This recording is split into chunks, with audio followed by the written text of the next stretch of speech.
Hawaasni Oromoo biyya Jarman adoolessaa 17 bara 2026 feestivaalii ispoortii magaalaa Firaankifurtitti qabaa jedhameeti jira.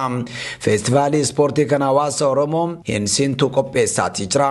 Miseensonni koree qindeessituu dhalattoonni Oromoo guutuu Jarman keessatti argaman akka hirmaatan yaamicha dhiyeessaniiti jiru. Feestivaalii ispoortii kanarratti gareewwan ispoortii hedduun hirmaachuuf galmaa'uu himaniiti jiru. Feestivaalii ispoortii kun aadaa uummata Oromoo beeksisuu fi akkasumas tokkummaa hawaasichaa cimsuuf gahee olaanaa Kakaboo dubbatamee jira.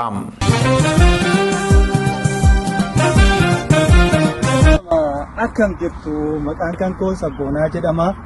Hawaasa Oromoo keessanirraa sagantaan ani isiniif qabadhee dhufe sagantaa addaa kana dura magaalaa Firaankifurt keessatti kan qophaa'ee hin beekne hawaasa Oromoo keessanirraa guyyaan isaa akkuma beekamu akkuma kana dura dhageettanii turtan Juulaayii 17 irraa kaasee hanga Juulaayii 19tti kan qophaa'u ta'a.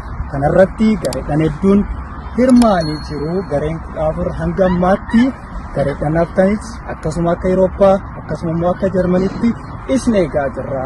Galmeen keenya kadhuma ji'a kana 30 irratti kan ta'u ta'a. Iddoon isaa iddoo mijataa dirreen nuti qabnu dirree 2 akkasuma immoo kubbaa saaphanaa iddoo fiigichaa fi iddoo haala salphaadhaan hoteelatti qabachuu dandeettan karaa gabaabaadhaan lakkoofsa 18 Firaankifurt Baanhof irraa asitti argamuu dandeettan isiniin jedha. Kottaan wajjin bashannanaa torbee Oromoo guyyaa kana guyyaa seena qabeessa haa goonu. Ispoortiin jaalalaa, ispoortiin fayyaa isiniin jedha.